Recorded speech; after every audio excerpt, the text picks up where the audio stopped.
Arziydimi sotib olishga aytaylik? Hozir agar yonimda kimdir bo'lganda, kelib men bu joyni krupni olib berardi.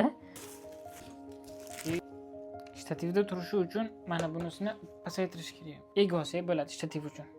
Men biografim bo'lganda, men bu yerdan yon kadrdan olardi, sizlarga krupni olib berardi. Shtativ. Og'irgina holatda. Xo'p, YouTube ko'rib keldim. Ha bu ichiga solar ekanda, keyin qistirar ekan. Orqa razyomiga o'laymiz. Bismillah. Yaxshigina svet berar ekan. Mana svetni narigi tarafga berganman, lekin men yuzimga qaranglar. Hozir ko'rsam. Busiz yuzim. Xirami tiniqmi? 15 max olman, lekin qaranglar. Xira. Endi yuzimga e'tibor beringlar. Sariq qamat qilsa bo'ladi.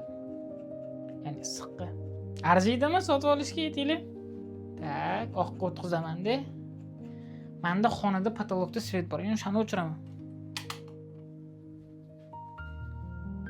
Qani.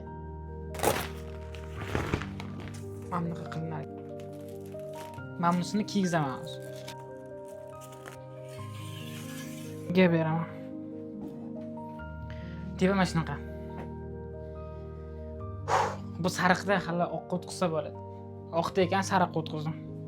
Oxiri finish natijamiz. Baho beringlar-chi. Normalmi? Buni hal svetini ozuncha pasaytiraman. Aytgancha, men bu ko'rinishimga ahamiyat bermanglar. Soatga chuqurim shu 1 yo 2 bo'ldi. Men buni yig'dim. Rosa havasim keldi qanaqa ko'rinar ekan deb. Shuning uchun uy kiyimida sochimni bir ahvol qildim. Noto'g'ri tushunmaysiz degan bittaman.